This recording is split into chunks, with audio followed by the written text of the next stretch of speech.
dihantam ombak tanpa air. Dengan begitu banyaknya jalan yang rusak dan berlubang. Itulah bedanya Jakarta dengan Sukamulya.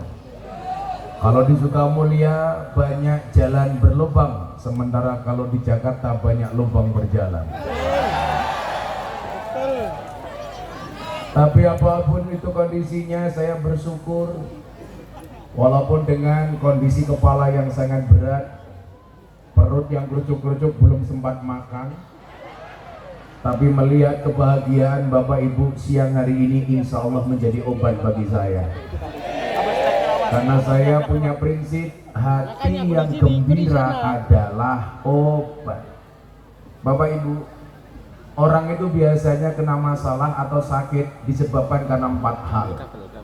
Yang pertama pola pikir, yang kedua pola hidup, yang ketiga pola makan, dan yang keempat kebanyakan pola. Termasuk yang kebanyakan pola itu yang di depan tidak mau duduk, kebanyakan pola. Ayo sahabat Banser, semuanya duduk saja. Ingat, mereka datang pengen melihat wajahku, tidak pengen melihat bokongmu.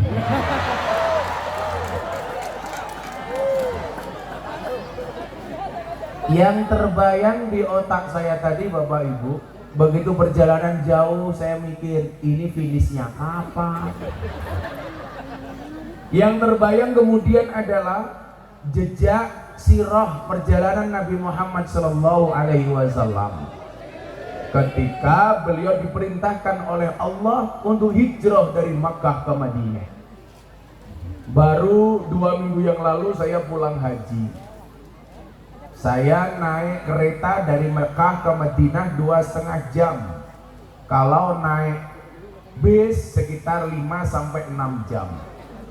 Baru 12 hari yang lalu. Saya doakan Bapak Ibu Sukamulya segera dipanggil oleh Allah Subhanahu wa Ta'ala.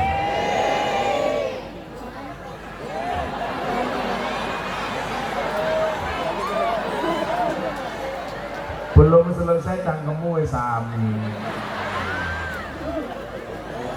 Segera dipanggil oleh Allah Subhanahu wa Ta'ala untuk haji dan umroh. Amin. Saya membayangkan peristiwa Nabi Muhammad hijrah dari Makkah ke Madinah ditempuh dengan menggunakan kendaraan unta dengan jalan yang begitu dahsyat dan masih atas tekanan orang-orang kafir Quraisy. Yang tadinya saya mau mengeluh Pak, tadinya saya mau sambat, saya nggak jadi. Malu rasanya dengan Kanjeng Nabi. Nabi Muhammad dari Mekah ke Madinah naik unta dengan jalan bebatuan. Saat itu dikejar oleh orang kafir Quraisy tanpa pernah mengeluh. Maka kemudian tadi saat saya mau sambat, saya mau berkeluh kesah, saya malu, nggak jadi malu. Minimal malu kepada siapa? Kepada Nabi Muhammad Sallallahu Alaihi Wasallam. Maka mungkin hari ini Anda yang merasa kepanasan, nggak kebagian tenda, atau duduk nggak pakai tikar, mau sambat, mau bilang panas, kamu harus malu dengan Nabimu. Saya tahu kamu bilang panas bukan karena takut kepanasan, tapi karena takut luntur bedakmu. Nah, Bapak Ibu yang saya muliakan, pertanyaannya kemudian adalah, kenapa Nabi Muhammad begitu sabar menghadapi semua cobaan, menghadapi segala rintangan, ujian yang diberikan oleh Allah Subhanahu wa Ta'ala? Karena Nabi Muhammad adalah stempel uswatun hasanah. Maka saya selalu bilang, apakah kiai itu wajib dicontoh? Tidak. Kiai itu tugasnya bukan untuk dicontoh, tapi untuk mengajak umat mencontoh Kanjeng Nabi. Kenapa? Karena yang paling komplit kisah hidupnya itu Kanjeng Nabi. Sementara kalau kiai tidak komplit, makanya gak usah dicontoh. Apalagi Banser mau mencontoh Gus Miftah, berat Ferguson, berat. Saya ngajinya sama anak-anak artis, saya ngajinya sama anak-anak di lokalisasi, di klub malam, bersama para londe-londe rahimakumullah. Kalau kemudian kamu mau contoh, berat. Mungkin kamu mau masuk tapi gak mau keluar.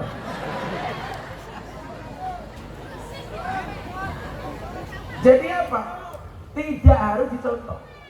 Karena tugas saya itu ngajak Anda untuk mencontoh Kanjeng Nabi. Kenapa? Karena Kanjeng Nabi itu komplit. Dari masa muda sampai beliau meninggal, dari sebelum Nabi sampai menjadi Nabi, jadi rakyat sampai menjadi pejabat, Kanjeng Nabi komplit. Kanjeng Nabi pernah jadi pengembala, bisa kita contoh bagaimana beliau mengembala.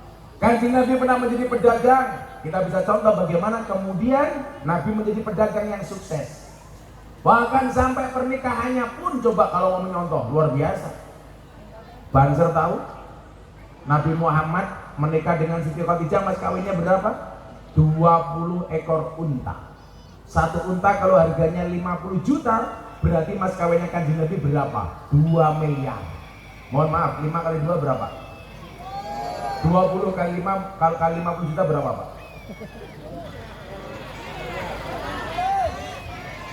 10 miliar goblok, oke.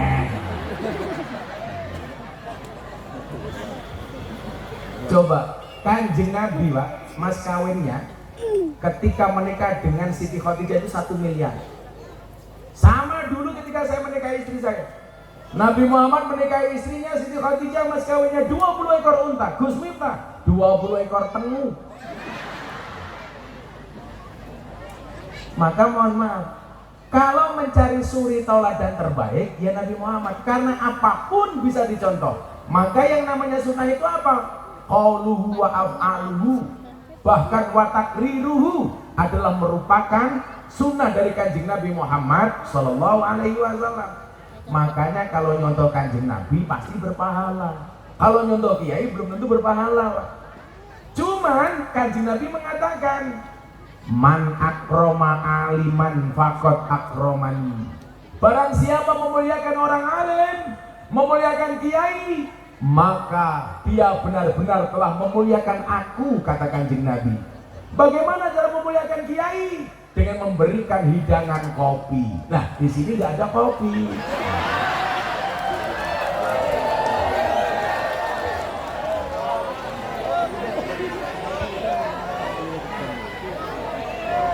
Saya tidak minta, hanya mengingatkan bahwa di atas meja saya nggak ada kopi.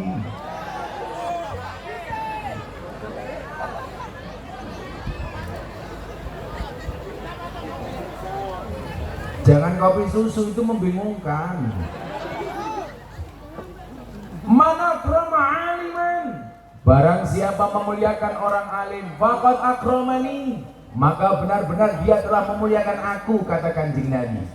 Kenapa demikian Bapak Ibu? Habib Lutfi, Mursyid Jatman, Presiden Ulama Sufi sedunia, beliau ngasih gambaran seperti ini sama saya. Wih, Kak Kandani, kata beliau, Nabi Muhammad itu ibarat lampunya, kiai itu ibarat saklarnya. Kamu sekali-kali tidak akan pernah mendapatkan terangnya lampu kalau tidak pernah memegang saklarnya. Artinya apa?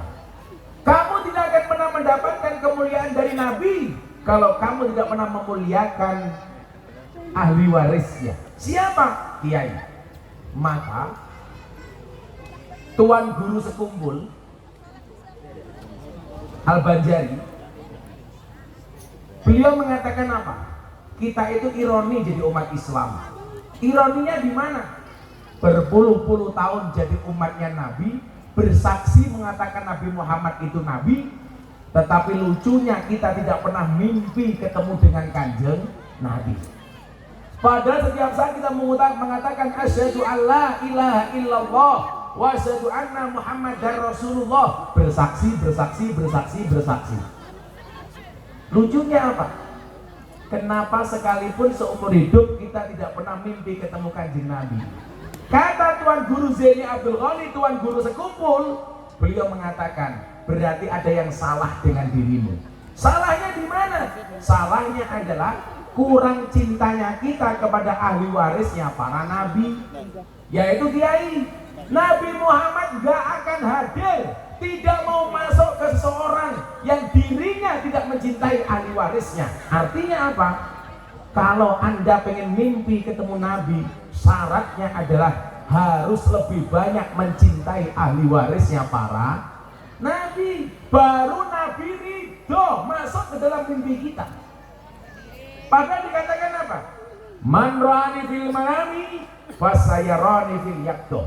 Barang siapa mimpi melihat aku, maka dia seolah-olah melihatku dalam alam nyata. Nyuwun sewu Bapak Ibu, kalau ada mimpi hanya melihat punggungnya Kanjeng Nabi, wallah itu nabi.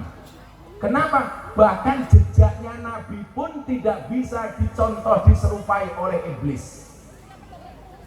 Kalau Anda melihat dari belakang, oh itu ada pundaknya Kanjeng Nabi, wallah itu nabi. Tapi kalau Anda melihat umpamanya mimpi ketemu ketua panitia, bisa jadi itu gerandong. Bisa jadi. Kalau Anda mimpi ketemu Gus Miftah, bisa jadi primus.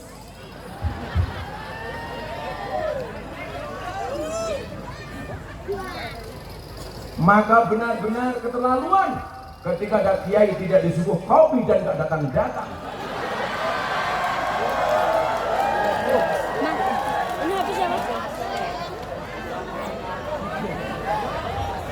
Suwe temen ya.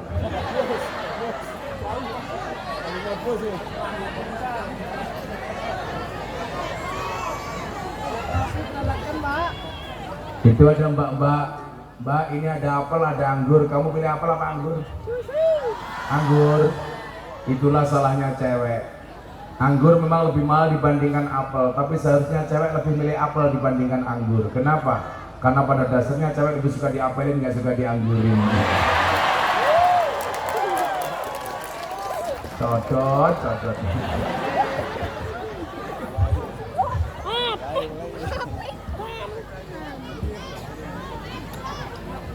Kalau kita pengen Nabi Muhammad hadir, Pak, salah satu syaratnya menurut Tuan Guru Zaini Abdul Ghani adalah tambahkan rasa cintamu kepada ahli warisnya. Ahli warisnya para nabi. Kita mencintai para kiai, Nabi ridho untuk masuk ke dalam mimpi kita. Siapa sih orang Islam yang gak pengen mimpi ketemu Kanjeng Nabi? Semuanya pengen. Coba adik-adik hadroh, kamu sholawatan, tumbuhkan rasa cintamu kepada Nabi. Bukan kok hadroh malah makan sosis terus lah. Panten perutnya besar. Iya kamu, iya. Wetenge gede ini ya Allah. Kamu perutnya jangan besar-besar. Di mana-mana saya bilang penelitian dokter menyebutkan cowok yang perutnya besar biasanya burungnya kecil. Ini dokter loh yang bilang.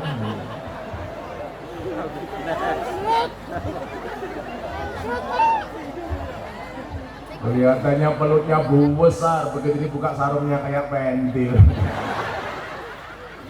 Iya kamu. Mangan sosis sedang langsung dibuang sosis.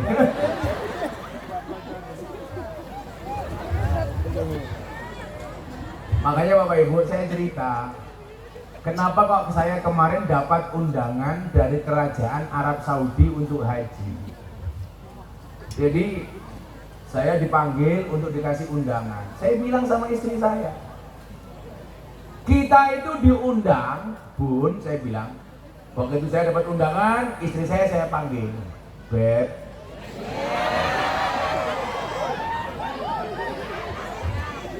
Saya kadang-kadang manggil istri saya Beb, kadang-kadang say. Saya itu bukan sayang, saya rajim.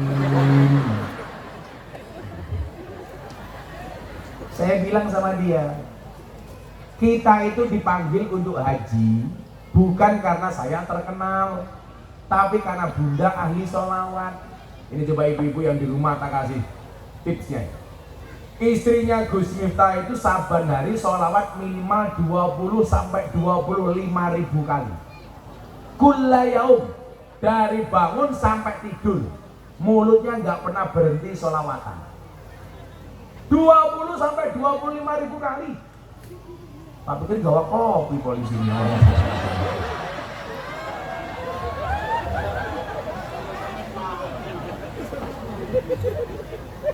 Polisi ini matangnya gede temen.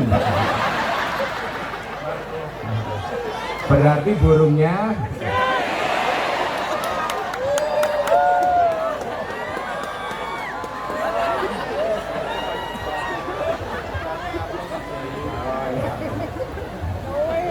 tadi saya cerita sama polisi, ada penelitian dokter di Jogja, laki-laki yang perutnya besar, burungnya kecil. Nah, sampai malah teko.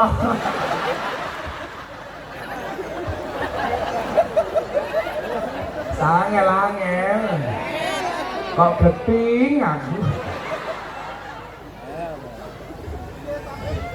Iya tapi selalu ada Nabi Muhammad.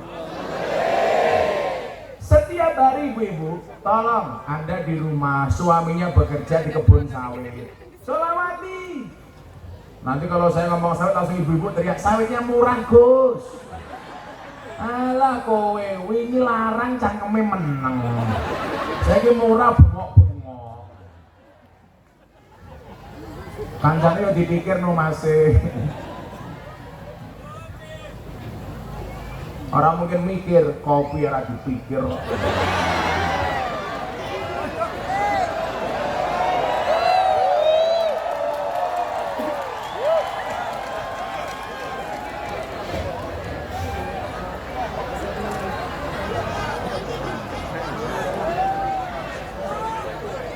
Lah ngenteni suwe gelas cilik.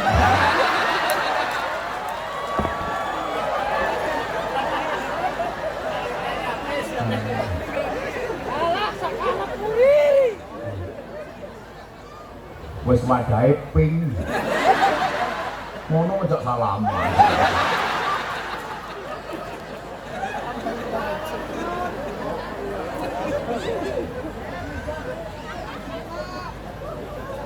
Saya itu suka kopi, karena kopi itu mengingatkan saya kepada posisi suami. Suami di hadapan istri itu seperti gula di dalam kopi. Bikin kopi tanpa gula rasanya pahit. Siapa yang disalahkan? Gulanya. Gawe kopi kok rono gula. Tapi begitu kopinya kemanisan, yang disalahkan siapa? Tetap gulanya. Bikin kopi kebanyakan gula. Itulah suami di depan istri. Ada rasanya, namun tidak pernah diperhatikan keberadaannya. Curhat matanya itu. Dan biasanya kayak kalau saya, ya Allah gue kopi kan kelepet ya.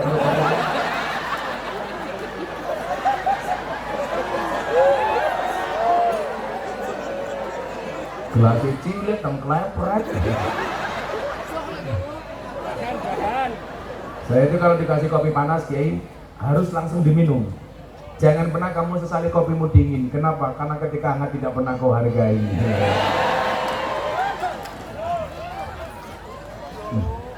Pahit, sangit.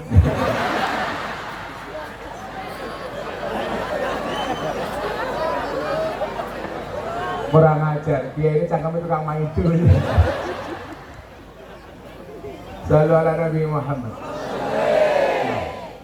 Ketika kita kemudian belajar peristiwa hijrah itu, berarti apa? Kan mencoba memahami perjuangan Kanjeng Nabi. Nah, berarti apa?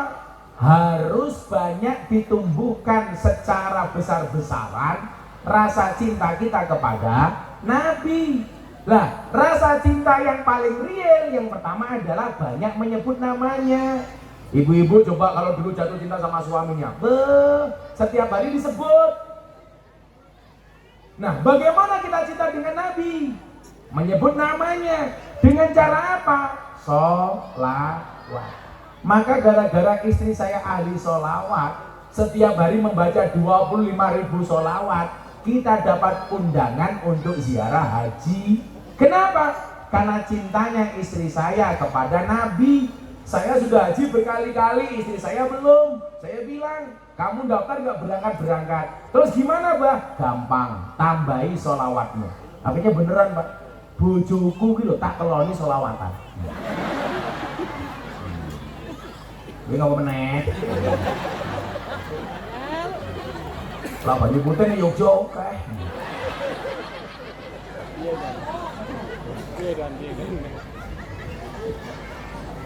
Ya beneran Bu, istrinya Gus Miftah itu dikelonin aja selamatan kok. Ayo Bun kelon. Enak Bun. Beda kalau sing go wedang ki wong mlebu kamar malah nyanyine sing ora-ora. Tul enak ora nutul ora penak. Nutul rasa enak sing ditutul danga-danga iki.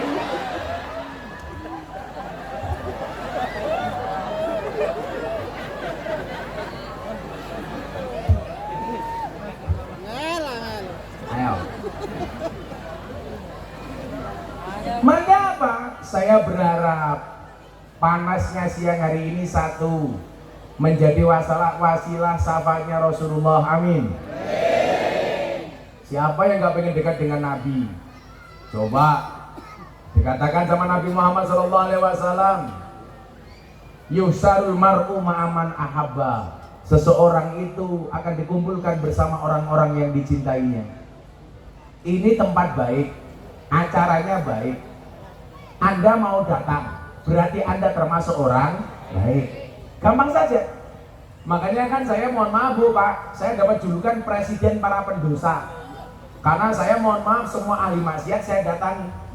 Saya punya teori, orang baik itu biasanya kalau suruh kumpul dengan orang yang kurang baik tidak nyaman. Kadang-kadang mohon maaf, yang egois itu justru bukan ahli maksiatnya, tapi orang yang dianggap baik. Banyak ahli maksiat yang pengen datang ke tempat ini malu karena merasa banyak dosa. Maka orang baik itu siapa? Orang baik itu yang tidak hanya baik bagi dirinya, tetapi mampu membaikkan orang lain. Makanya dulu Pak, ketika saya ditanya sama kiai saya, Miftah, kalau kamu disuruh nyari istri pilih yang mana? Istri cantik tidak solehah, apa jelek tapi solehah? Coba katanya sama Banser, yang rupa-rupa jomblo ini gitu. Banser yang jomblo saya doakan pulang pengajian segera nikah, amin. Janda anak 15. Coba bapak-bapak Banser dijawab, kalau Anda disuruh milih mana? Istri cantik tidak solehah, apa jelek tapi solehah?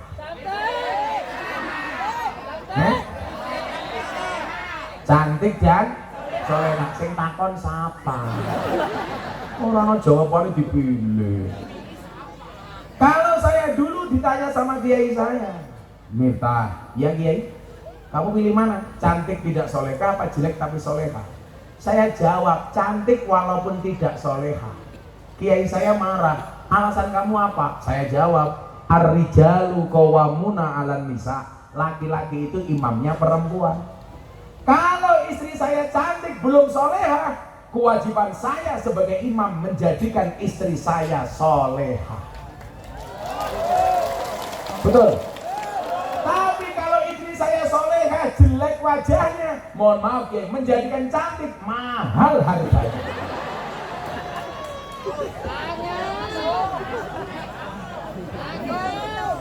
Lah ngerai ini wong wedok iki borose ra umum lele. Coba kalau bandingkan laki-laki sama perempuan, lebih mirip mana Bu? Laki-laki, perempuan loh sudah mati masih boros. Buktinya apa? Kain kapan laki-laki sama perempuan lebih tebal mana? Perempuan, modalnya boros akan jadi. Loh, bener nggak? Kain kapannya tebal mana Pak? Perempuan. Apalagi kalau pengajian, coba bandingkan ibu-ibu itu sama tadi yang bawa wedang. Tadi siapa? Satunya tadi kamu? Yang selamat nggak jadi tadi namanya siapa? Armin. Oh, Rojikin. Rojikin. Coba Raine Rojikin dideleng. Natural. Tanpa bedak. Paling sarungan tok, baju tok tanpa sempak ya.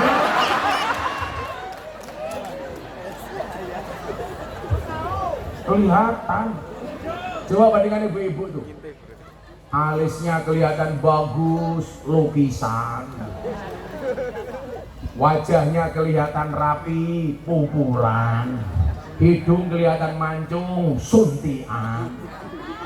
Gigi rapi kawatan, body kelihatan tinggi sandal jinjitan, susu kita gede ganjelan. Ngono wong wedok bengak-bengok, wong lanang tukang ngapusi. Sing ngapusi ki ora rojikin tapi raimu ki lho.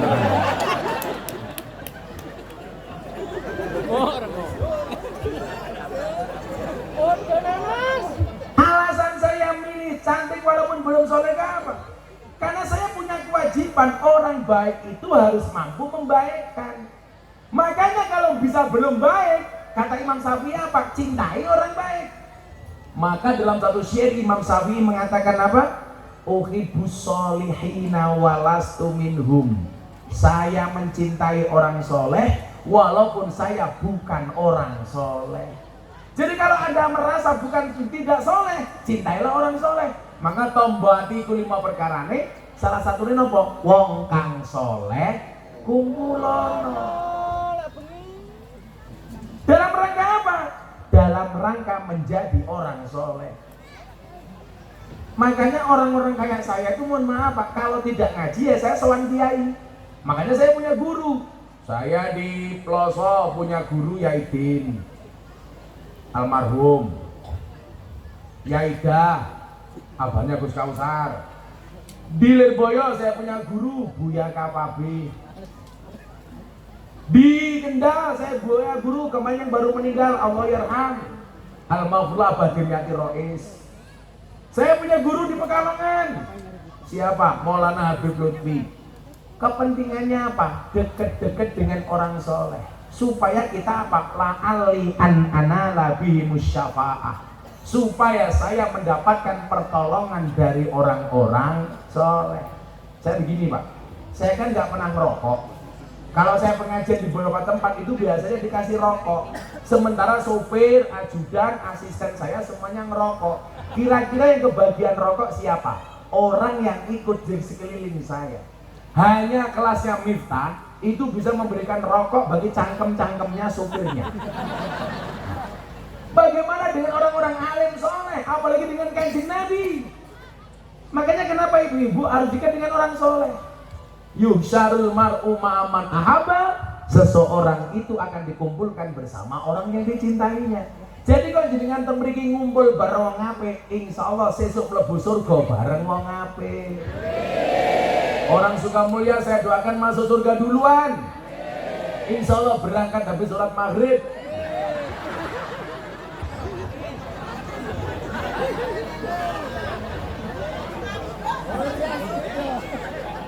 Yang segera berangkat insya Allah rajikin.